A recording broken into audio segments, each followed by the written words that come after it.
సుగుణ అని ఒక టీచర్ అమ్మ, ఆమె కూడా పోరాటాలు చేస్తే ఆమె మీద పోయిన ప్రభుత్వం 50 కేసులు పెట్టింది. ఇట్లా ఎవరికి అన్యాయం జరిగినా కూడా ఆమె నౌకరు ఆమెకు ఉన్నా కూడా అరే ఎవరికైనా అన్యాయం జరిగితే ఆమె పోయి రోడ్ల మీద కూర్చొని ఆఫీసుల కాడ కూర్చొని ధర్నాలు చేసి వాళ్ళకి న్యాయం కోసం పోరాటం చేసింది.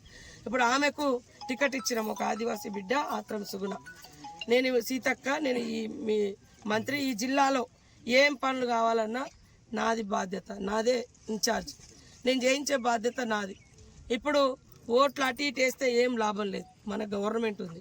మేము ఇచ్చిన మాట ప్రకారం బస్సు ఫ్రీ చేసినాం, కరెంటు కూడా 200 యూనిట్ల వరకు కరెంటు ఫ్రీ అవుతుంది. మీకు 500 గ్యాస్ సిలిండర్కి మిగతా 500 కూడా మీ అకౌంట్లలో వస్తాయి. 5 లక్షలతోటి ఇల్లు శాంక్షన్ చేసినాం. ఇల్లు ఎవరెవరికి ఇవ్వాలనేది ఇట్లా మీటింగ్ పెట్టుకొని మళ్ళీ ఈ ఓట్లు అయినాక నిర్ణయించుకున్నాం. అట్లా దేవుని పేరు చెప్పుకొని ఓట్లు అడుగుతారు అమ్మ ఎవరన్నా. కులాలు మతాలు ఇప్పుడు అన్ని కులాలు ఇక్కడ నిలబడ్డారు. ఇంట్లో కూడా చీలిక తీసుకొస్తే అన్నదా. రేషన్ కార్డులు ఇప్పుడు జూన్లు ఇస్తాం. ఈ 10 ఏళ్లలో రేషన్ కార్డు ఇవ్వలే, ఒక అంగన్వాడీ సెంటర్ పెట్టలే టీఆర్ఎస్ బీజేపీ వాళ్ళు. మరి కూలీ రేట్లు పెంచలే.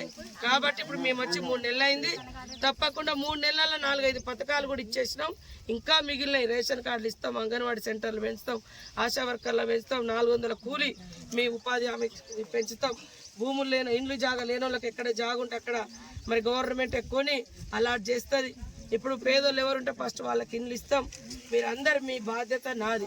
పింఛన్లు రానోళ్ళు దాదాపు 10 ఏళ్ళ నుంచి కూడా చాలా మంది భర్తలు కోల్పోయిన వాళ్ళు కూడా తీసుకున్నాము.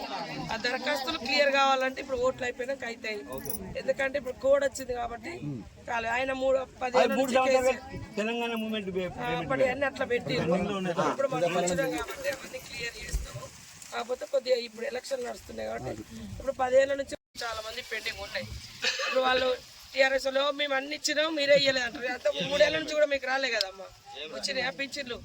3 ఏళ్ళ నుంచి రానోళ్ళు కూడా ఉన్నారు కదా, 4 ఏళ్ల కింద ఉన్నారు, రాలేదు. మొన్న దరఖాస్తులు తీసుకున్నాం కాబట్టి ఇప్పుడు వస్తాయి అందరికి. ఎలక్షన్ కోడ్ ఉంది కాబట్టి రాలేదు. ఒక్కసారి నువ్వు అటెండ్ ఇటెండ్ జరిగితే ఆడవాళ్ళందరూ ఒక దిక్కుగా సపోర్ట్ కూడా వాళ్ళకి కావాలి. ఇల్లు అది ఆప్షన్ లో కొన్నది కదా, కోర్టు నుంచి ఆర్డర్ తీసుకొచ్చిండు. కొనకు ముందే వాళ్ళు ఆక్యుపైలో కొంతమంది ఆక్యుపేషన్ లో ఉన్నారు. ఇప్పుడు సర్సిలిక్ ల్యాండ్స్ లో చాలా మంది ఉన్నారు. మేము చెప్పినాం అప్పుడు, ఒకవేళ మిమ్మల్ని లేపేటట్టయితే మా ఇల్లు కూడా లేపాలి, మేము కూడా సర్సిలిక్ భూముల్లో ఉన్నాం, ధైర్యంగా ఉండండి, భయపడకుండా అని చెప్పి ఎప్పటికప్పుడు ధైర్యం చెప్తానే ఉన్నాం. మీ భూములు చాలా మంది పెండింగ్ ఉన్నాయి. ఇప్పుడు వాళ్ళు టీఆర్ఎస్ లో మేము అన్ని ఇచ్చినాం, మీరే ఇయ్యలేదు అంటారు. అంత 3 ఏళ్ళ నుంచి కూడా మీకు రాలే కదమ్మా, వచ్చినాయా పింఛన్లు? 3 ఏళ్ళ నుంచి రానోళ్ళు కూడా ఉన్నారు కదా, 4 ఏళ్ల కింద ఉన్నారు, రాలేదు. మొన్న దరఖాస్తులు తీసుకున్నాం కాబట్టి ఇప్పుడు వస్తాయి అందరికి. ఎలక్షన్ కోడ్ ఉంది కాబట్టి రాలేదు. ఒక్కసారి నువ్వు అటెండ్ ఇటెండ్ జరిగితే ఆడవాళ్ళందరూ ఒక దిక్కుగా సపోర్ట్ కూడా వాళ్ళకి కావాలి. ఇల్లు అది ఆప్షన్ లో కొన్నది కదా, కోర్టు నుంచి ఆర్డర్ తీసుకొచ్చిండు.